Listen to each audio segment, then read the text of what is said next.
Welcome to the Teenage Mutant Fight Club podcast. Oh, yeah. Get ready for a thrilling journey into the world of flash fiction, Right. where teen heroes and underdog outcasts face incredible challenges. Totally. This week, we're diving into two pulse-pounding flash fiction stories Oh, cool. of ingenuity, courage, and facing down seemingly insurmountable foes I love it. that you, our listener, send in. Oh, wow. It's awesome. So prepare for surprising twists Okay. and those satisfying aha moments as we unpack these wild rides. All right, let's do it. So what's particularly interesting is how both of these flash fiction stories Yeah.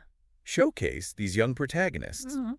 leveraging their unique skills and environments in the face of these significant threats. Yeah. It makes you wonder about the hidden potential I know, right? in seemingly ordinary circumstances. Really? Absolutely. Yeah. Our first journey takes us into a flash fiction story Okay. called The Forged Defenders. Oh, cool name. Picture this, a group of young blacksmiths, Oh, wait.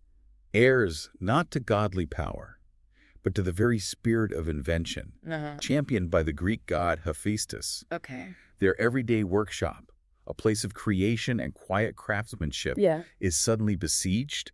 What? Living mechanical constructs, Oh, my God. the angry creations of the jealous god heirs, Oh, no. descend upon them. Oh, man. Those are some bad dudes. We'll be exploring how these kids, far more comfortable with hammer and tongs Right. than swords and shields, Uh-huh. transform their familiar surroundings into a formidable defense. I love that, using their own ingenuity. Exactly. It's so cool. You know, if we consider that age-old rivalry between Hephaestus and Ares, Yeah. it's fascinating how this flash fiction story Mm-hmm. reframes that conflict through the lens of these young individuals. Yeah. It's not a direct godly showdown, but rather a test of Hephaestus's legacy Totally. of innovation That makes sense. against Ares' brute technological might, Uh-huh. played out in this very personal arena. So that's awesome. So let's step inside this seemingly ordinary blacksmith workshop. Okay. Now, this is home to Maya, Ben, and Anya, Okay, cool. the children of a gentle craftsman father, Okay. a figure deeply connected to the act of making. Ah. He's currently away on a quest for a rare meteorite, A rare meteorite. highlighting the value he places on the raw materials of their craft. That's cool, I see. Now, what's key here is that these aren't your typical powerful demigods.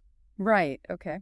Their inheritance isn't raw power, but a profound connection Uh-huh. to the art of creation itself. I like that. That's a crucial distinction. Yes. Their strength isn't going to come from divine intervention, Right.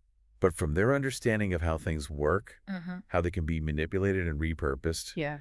It sets the stage for a conflict Mm. that will be solved through intellect and skill Yeah. rather than sheer force. I love that. So then the attack begins. Oh, no. Forget the dramatic thunderbolts. The initial sign of trouble is far more unsettling. Oh, what is it? The heavy, rhythmic thud Oh. of metallic footsteps Oh, no. vibrating through the workshop floor. I don't like that. We see Maya first, her reaction rooted in her connection to the forge. Okay. She instinctively grips the bellows, Oh, ready wow. to stoke the fires, Uh-huh. to turn their source of creation into a potential weapon. Okay. That immediate impulse to engage with their environment, Yes. to use the tools at hand, Yeah. speaks volumes about their upbringing. That's so cool. The forge isn't just a tool. Yeah. It's central to their identity, Totally. their way of interacting with the world. Right. I love that. And then there's Ben. Okay. Instead of panic, his mind immediately goes to a collection of cobbled-together gadgets, Okay. a makeshift control panel that he's likely spent hours tinkering with. Yeah, I can see that. With a flick of switches and a whirring of gears, Okay. the familiar workshop starts to morph. Okay. Window shutters slam shut, Oh, wow. becoming reinforced shields. Oh, cool. And the chimney begins expelling a stinging cloud of fine metal shavings. Oh, man. A decidedly non-magical, Yeah. but highly effective deterrent. That's awesome. The ingenuity here is in taking these everyday elements of their workshop and thinking about their defensive potential. Totally. The metal shavings are a fantastic example. Yeah. A byproduct of their craft turned into a surprisingly effective obstacle. I love that. It demonstrates a real understanding of their resources Yeah. and how to apply them creatively under pressure. I love that. Young Anya, the most pragmatic of the three, doesn't hesitate either. Okay. Her eyes scan their half-finished projects, Right. and she immediately identifies their potential for combat. Oh, wow. That practice automaton they were working on, suddenly it's being repurposed Okay. as an impromptu battering ram. Oh, cool. Its clumsy movements now imbued with a desperate purpose Okay. as it slams against the encroaching threat. That's all. This adaptability, the ability to see beyond the intended use of an object, Yeah. is a hallmark of resourceful thinking. Totally. They're not limited by the original purpose of their creations. Right. They're seeing them as raw materials for defense in a rapidly evolving situation. I like it. Now, here's where this flash fiction story takes a really interesting turn. Okay. These aren't mythical beasts storming the workshop. Okay. They're living constructs, Oh, wow. gleaming chrome and grinding gears. Oh, my God. What the story aptly calls a twisted echo Right? of the blacksmith's own ingenuity. Mm-hmm. They've been sent by Ares, a god known for his love of war. Mm. And in this interpretation, a jealous fascination with technology, Oh, wow. who covets Hephaestus' workshop. Okay. This makes the attack deeply personal, a direct challenge to their way of life. Oh, no. That's bad. The idea that the attackers are themselves artificial creations, Right. a perverse reflection of the blacksmith's skills, Yeah. adds a layer of thematic depth. I like that. It's a clash not just of power, Mm-hmm. but of philosophies. Yeah. The organic creativity of the forge versus the cold, manufactured efficiency of Ares constructs. I see. So how do these young inventors fight back? Yeah. What do they do? Maya doesn't just pump air. Right. She starts manipulating the very heat of the forge, Okay. weaving it into shimmering, almost invisible shields Oh, wow. that can deflect the energy blasts from the constructs. Cool. It's a fascinating blend of their intimate understanding of fire Uh-huh. and perhaps a hint of inherited ability Okay. to shape natural forces. Oh, I see. Notice the subtle implications. Yeah. It's not explicitly magic, Okay. but rather a masterful application of their craft Right. taken to an extraordinary level. Mm-hmm. Their deep connection to the forge Yeah. allows them to interact with its energy in ways Yes. that go beyond conventional blacksmithing. Right, right. Ben, meanwhile, is glued to his jury-rigged security camera system. Okay. He's not just watching the attack unfold. Yeah. He's actively hunting for weaknesses in the advancing constructs. Right. Exposed control panels, Mm-hmm. unarmored joints in their sleek metallic bodies. Okay. He's analyzing his opponents, Yeah. looking for chinks in their technological armor. Oh, cool. This highlights the importance of observation and analytical thinking Yeah. in overcoming a challenge. That's right. Ben isn't trying to outmuscle the constructs. Huh.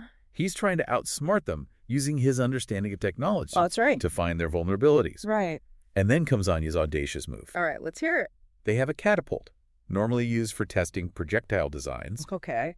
but instead of launching stone or metal, she loads it with molten slag, Oh, straight from the heart of the forge. that's awesome. This is a real aha moment. Okay. The flash fiction story explains that these constructs, Yeah. while metallic, are also conduits for Ares' power, Oh, wow. and the superheated liquid metal essentially short-circuits them, Oh, my gosh. turning them into sparking inert heaps. I love it. The use of molten slag is a stroke of genius. Yes. It's a direct product of their daily work, Uh-huh. something readily available. Right. Yet it proves to be the perfect counter Yeah. to their technologically advanced attackers. It's poetic. It underscores the power of understanding the fundamental properties Yeah.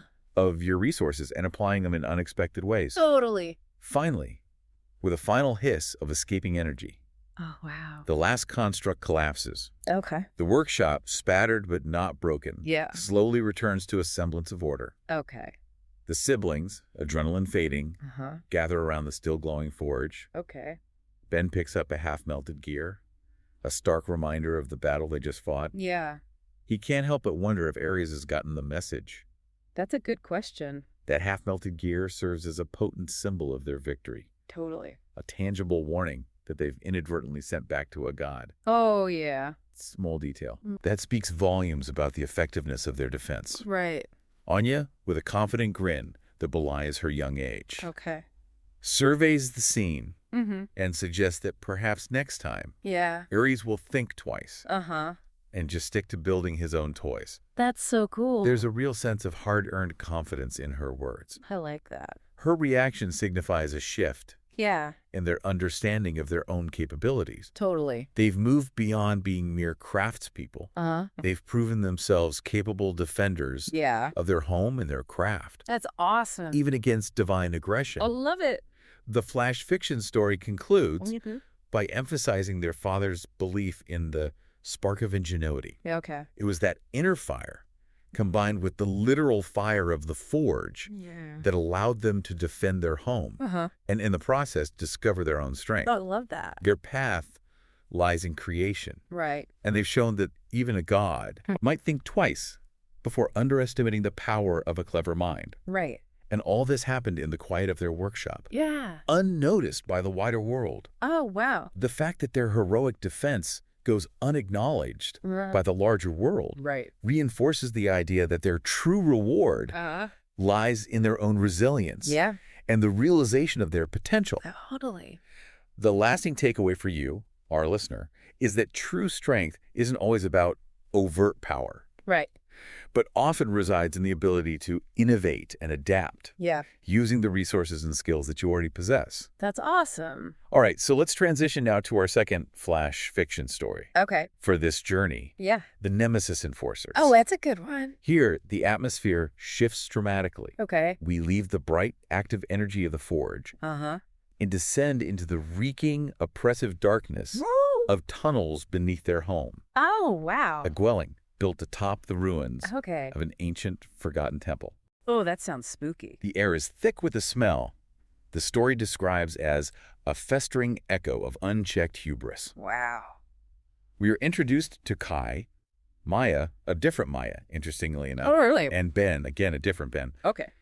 The stark contrast in setting immediately signals a different kind of challenge. Okay. The darkness, the ancient history, the oppressive atmosphere, Yeah. it all suggests a more psychological, perhaps even a more morally complex conflict Okay. than the straightforward defense of the forge. That's interesting. The invader in this flash fiction story is the Minotaur, Oh, wow. a creature drawn not by primal hunger, Yeah. but by its own monstrous ego, Okay. a palpable presence that this Maya can actually sense as a faint, unsettling shimmer in the darkness. That's scary. This once terrifying symbol of tyranny Right. is now, in these shadowed tunnels, the one being hunted, Really? a prisoner of its own arrogance. Making the Minotaur's defining characteristic its ego is a fascinating twist. Totally. It moves beyond the traditional portrayal of a purely physical threat Yeah. and introduces a vulnerability that could be exploited through cunning and an understanding of its character. That's cool. The motivation for Kai, Maya, and Ben to confront this creature is deeply personal. Okay. Their mother, a historian, has likely become lost within the labyrinthine tunnels. Oh. However, their driving force isn't just grief or fear. Okay. It's described as a simmering rage. Oh, wow. They are, after all, Nemesis's children, Right. and a thirst for retribution, for the restoration of balance, is in their very blood. Oh, that makes sense. Their lineage as children of Nemesis, Right. the goddess of divine retribution, is key to understanding your approach. Yeah. They're not acting out of self-preservation alone, Okay. but from a deep-seated sense of justice. Their methods are likely to be strategic and focused on delivering a fitting consequence Totally. to the Minotaur's transgression, whatever that may be. I see. Their initial strategy is subtle, not a direct assault. Okay. Ben, his usual demeanor, perhaps more serious in this oppressive environment, sets a trap. Oh, okay. But it's not designed to injure. Right. Instead, it's meant to guide the Minotaur deeper into the tunnels, Okay. the lure being the rich scent of spilled wine. Okay. That makes sense. It's a calculated move that speaks to their patience and their understanding of how to manipulate their prey. Wow. That's smart. This highlights their intelligence Yeah. and their willingness to use misdirection. Totally. They're not relying on brute force. They're using their knowledge of the environment Yeah. and the Minotaur's likely desires to control its movements, Okay. setting the stage for their larger plan. That's awesome. Then, amidst the crumbling remnants of the forgotten temple, Anya makes a crucial discovery. Okay. It's not in grand inscriptions, but in the fragments of a half-remembered local tale, Okay. etched into crumbling reliefs. Right. Here, she uncovers the key to defeating the Minotaur. Okay. What is it? not through direct combat, Right. but by exploiting its inherently bestial nature. Oh, okay. This adds a really clever layer to the flash fiction story. Yeah. The idea that the solution lies hidden within forgotten history Right. underscores the value of knowledge Totally. and understanding the past. Uh-huh. They're not just facing a monster. Yeah. They're engaging with the echoes of ancient myths Okay. and using that knowledge to their advantage. That's cool. Reaching a critical junction in the tunnels, Mm-hmm. Anya devises an ingenious deception. Okay. She painstakingly weaves a false Ariadne's thread Oh, wow. from strands of her own hair. Okay. But this thread doesn't lead to an exit. Right. It leads instead to a dead end within a mirrored chamber. Oh, no. This is where this flash fiction story gets really interesting, as they're directly playing on the Minotaur's vanity, Right. a trait sensed by Maya earlier. Mm, This is a brilliant piece of psychological manipulation. totally. They're using the Minotaur's own self-obsession against it, No. luring it into a trap designed to exploit its ego. Oh, wow. The mirrored chamber becomes a symbolic representation Mm-hmm. of its inflated sense of self, That's right. confronted by its own monstrous reflection in this confined space. Yeah.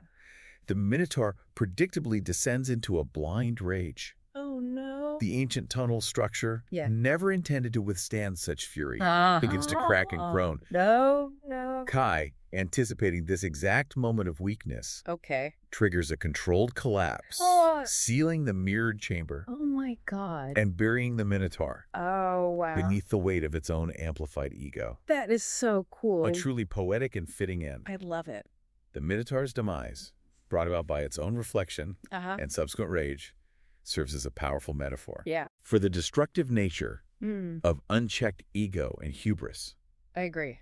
It's not just a physical defeat, but a symbolic one, Right. highlighting the idea Yeah. that one's greatest enemy can often be oneself. That's deep, man.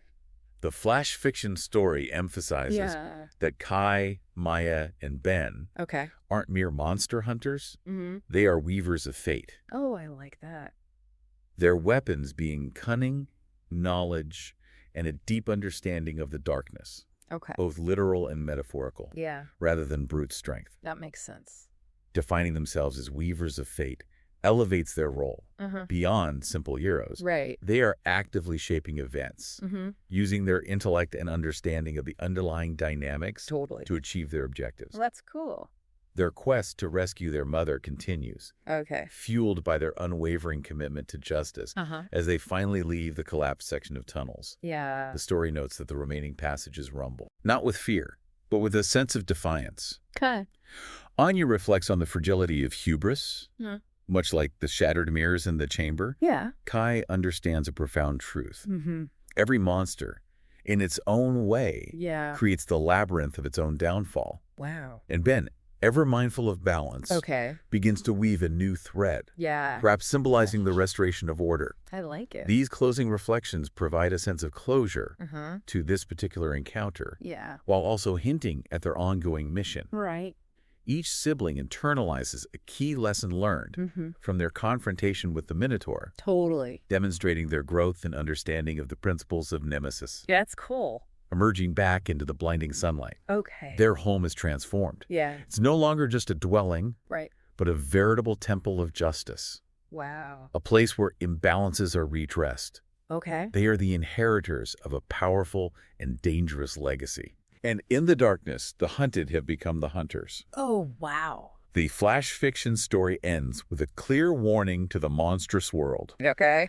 Beware the children of Nemesis. I love that. The final image of them stepping back into the light, Yeah. having navigated the darkness and overcome a formidable foe Yeah. through their intellect and strategic thinking, is powerful. It is. They have embraced their heritage and their role, Uh-huh. ready to face future challenges with a newfound confidence. That's awesome. So what does this all mean for you, our listener? Mhm. These two flash fiction stories, Yeah. though set in vastly different environments Right. and featuring different adversaries, Mm-hmm. both underscore the immense power of ingenuity Totally. when faced with seemingly insurmountable odds. Yeah. They also highlight the critical importance Mm. of understanding your opponent's weaknesses, Yeah. whether those are tangible flaws or intangible aspects like an overblown ego. That's a good point.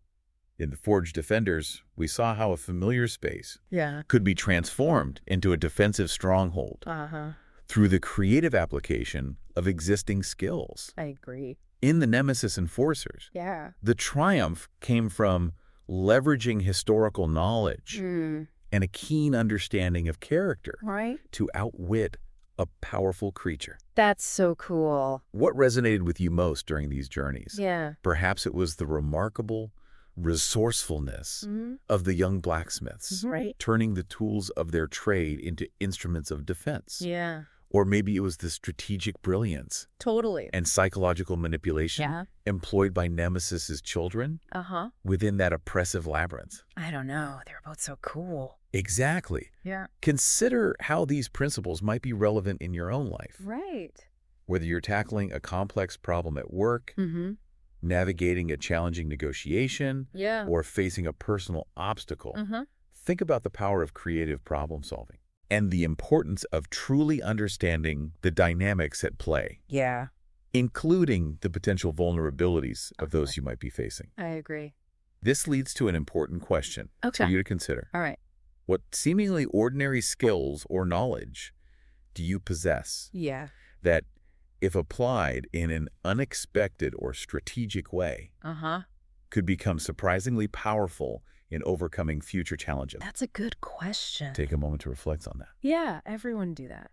We hope this journey into these captivating flash fiction world has sparked your imagination and provided you with some valuable insights to consider. Be sure to rate and follow the Teenage Mutant Fight Club podcast for more thrilling tales and insightful explorations into the world of flash fiction. I love it. And now, a final thought to carry with you. Okay. In any conflict or challenge you might encounter, could the most significant advantage lie not in brute force or overwhelming resources, but in the unexpected application of your unique knowledge and a deep understanding of human or perhaps monstrous nature? That is so cool. Something to ponder until our next exciting journey. I can't wait. Thanks for listening.